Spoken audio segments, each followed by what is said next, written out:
What's up, guys? And the official iPhone day is here, which means it's time to see how the iPhone 14 Pro Max stacks up against the best of Samsung, the Galaxy S22 Ultra. As much as Samsung destroys the Nontro iPhone 14, aka the robbery re-edition with its folding flip phone, the blessing is equally cursed when we compare the Pro iPhones to its 7-month-old lone warrior, the Galaxy S22 Ultra. As usual, we'll start with pricing first, and well, this is crazy. Apple is the one that's actually giving you more value, with a starting price of $1,099 for the iPhone 14 Pro Max, while the S42 Ultra is still costing $1,199 while being 7 months old. There's a price that the Galaxy S22 Ultra has to pay for Samsung, going all the way with the foldables. If we take a look at the design before we even talk about that bill, this is going to shock Samsung fans, as Samsung is giving the best display to the iPhone 14 Pro Max, which is even better than the Galaxy S22 Ultra. Yes, the iPhone 14 Pro Max display is coming with near 2000 nits brightness compared to the 1715 NT peak brightness of the Galaxy S22 Ultra. Both displays have adapted refresh rate. This is actually the first time we're seeing Samsung giving their absolute best to Apple. Both phones are rocking displays with 120Hz refresh rate that can actually drop to 1 Hz to conserve power. While the panel on the iPhone may be brighter when it comes to purely aesthetics, the Galaxy S22 Ultra is the best looking phone hands down. The iPhone 14 Pro Max has a bill hole which is not as clean for the aesthetics. But with that being said, as we know Apple, whenever they implement something they do it different from anyone else, including Samsung. The iPhone X Pro Max brings the world's first functional pill hole that has so many functions and software UI enhancements with the all-new Dynamic Island. This means that the spill hole can morph into different shapes and sizes for things such as incoming phone calls, Face ID, authentication timers, turn-by-turn navigation, and much more. I'm not going to lie, I actually find this super cool once again. It may not be the S20 Ultra aesthetics, but it's going to have a ton of function to it, and I'm already seeing a lot of people actually loving this implementation. Let me know what you think in the comments section below. Now, the pill obviously brings the 3D Face ID, which is still Apple's main form of authentication, while the Galaxy S22 Ultra has an under-display fingerprint scanner.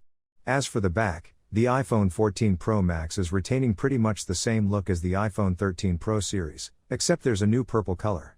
In my opinion, both phones have probably one of the best feel as well as look on the market when it comes to the back design. Let's talk about cameras, because this is where Apple has the biggest change in my opinion. I've got the new 48 megapixel camera that is taking on the 108 megapixel sensor of the S10 II Ultra. According to Apple, this new sensor brings 2 times better low light performance compared to the iPhone 13 Pro Max, which already gives the S22 Ultra a tough challenge. When it comes to the low light performance, especially in video, the main sensor on the S22 Ultra is pretty good, but it is actually the same sensor as we see on the S21 Ultra from last year, so it's not entirely a fair comparison. Still, when it comes to general photos, it's a pretty good, reliable sensor. The video low light, however, is in my opinion the biggest weakness in my whole 7-month usage. Now, it is very interesting how both companies are handling higher megapixels. Both sensors give you 12 megapixel shots by default, but Apple actually allows you to take raw photos at 48 megapixel resolution, while Samsung only lets you use it in auto mode.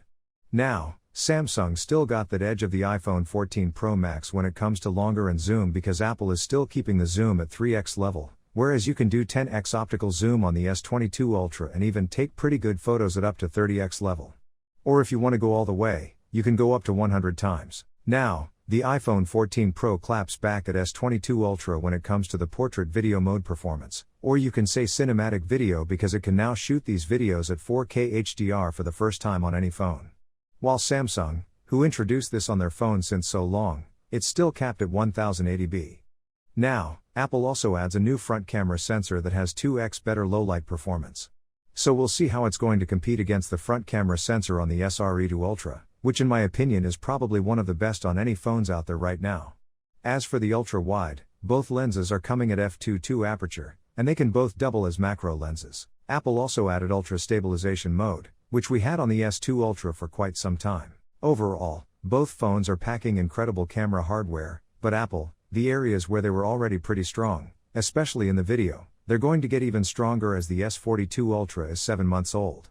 That's why I said it's a bit unfair. So it's going to make more sense when the S23 Ultra comes out with a proper main camera upgrade. Now, camera performance depends a lot on the actual processor, And this is where the iPhone 14 Pro Max just extends the differences even more. The Apple A16 is once again the world's best smartphone chip that extends the already best A15 chip's performance even further to a level where Samsung can't even touch. The S92 Ultra is the only $1,000+ phone that is coming with an outer chip that no other Android manufacturer, including Samsung Dubs, are using on their latest devices. We're getting Exit 2200 for UK and Europe and Snapdragon 8 Gen 1 for rest of the regions, which is now being replaced by the Snapdragon 8 Plus Gen 1 that we see on the folding devices and other Android phones. And comparing these chips to the A16 is just so unfair. The A16 uses 30% less power compared to the Apple A15 chip from last year, while increasing 10 to 15% in overall CPU and GPU performance. Another area where the iPhone 14 Pro Max is going to surpass every single phone on the market is in the battery performance. The S920 Ultra gets beaten by the iPhone 13 Pro Max pretty easily, so the 14 Pro Max is only going to extend that lead even further as it adds nearly 1 to 2 hours of extra usage with even more efficient chip display and a bigger battery. Now, software-wise, we have Android 13 on the S42 Ultra and iOS 16 on the iPhone 14 Pro Max. As Apple adds unique customization of lock screen and finally adding always-on mode, Samsung comes back with this real multitasking features and broader customization. One thing that is core to both operating system is animations, and even after 7 months, Samsung has still not done complete justice to it until we see the official 13 version. So hopefully we're going to get the best performance. While Apple is the king of smoothness, this is one area where Samsung really has to improve overall. Unlike previous years, I feel like it's a bit unfair comparison as the SR Dualtra has too much of a mileage to compete with the iPhone 14 Pro's A16 chip. The battery life, the camera which can stand on its own. But low-light video is going to get even tougher to compete with considering the old chip that we have on the 22 Ultra. The fork cinematic mode on the iPhone 14 Pro Max. And to top it all off, Apple actually undercut Samsung in value with $100 cheaper price for the iPhone 14 Pro Max. I wish Samsung had great performance and battery life of Fold 4 on S22 Ultra, but yeah, that's not possible. The Galaxy S23 Ultra will definitely be the real challenge to the iPhone 14 Pro Max, which honestly has stunned the competition.